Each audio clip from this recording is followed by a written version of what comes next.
Bonjour, pompier urgence. Là, on passe dans l'eau, c'est coincé dans l'eau, juste avant le pont sous terre. Oui, vers le Sauget. Et c'est vers 72, c'est le remontier des pénis, c'est vers 93.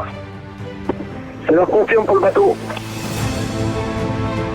Départ noyade. Des interventions comme celle-ci, les sapeurs-pompiers professionnels du SIS en réalisent tout au long de l'année.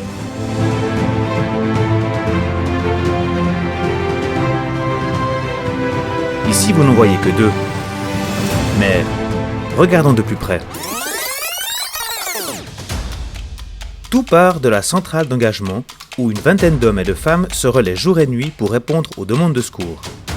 En amont, le BOP, Bureau Opération Planification, garantit un effectif suffisant en personnel intervenant pour assurer la continuité des secours.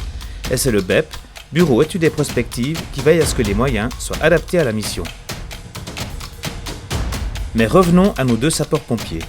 Pour sauver cette personne de la noyade, ils doivent se former et maintenir leurs acquis tout au long de leur carrière. Le rétablissement minutieux du matériel et de l'équipement assure l'efficacité de nos actions, et c'est grâce au plan établi par le bureau technique et le BOP que nos deux bateliers ont pu se rendre très rapidement sur le lieu d'intervention.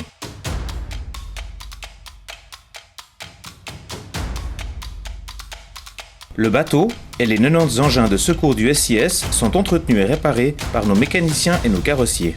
Bien entendu, le personnel doit être correctement équipé et l'entretien rigoureux de leur tenue garantit leur sécurité. C'est le rôle du tailleur et de ses collaboratrices.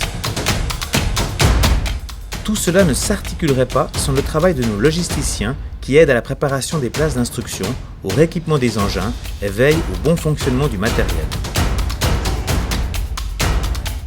Lors de sinistres importants, le piquet appui et soutien est sollicité H24 pour permettre aux intervenants d'être à nouveau opérationnels.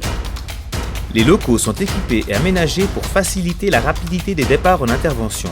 C'est l'unité infrastructure qui en a la charge. Quant au sergent-major, il est le garant de l'ordre, de l'aménagement et du maintien de la propreté des casernes. Pour permettre le fonctionnement de l'ensemble du service, l'unité finance gère la comptabilité du SIS. Entre la gestion du volumineux courrier et l'accueil téléphonique, les secrétaires assurent l'orientation des visiteurs.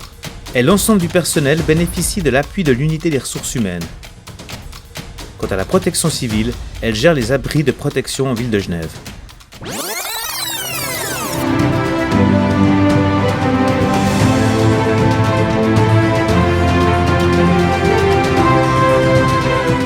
Lorsque deux intervenants vous portent secours, c'est tout un service qui se mobilise, avec pour seul but, la victime au centre de tout, en tout temps.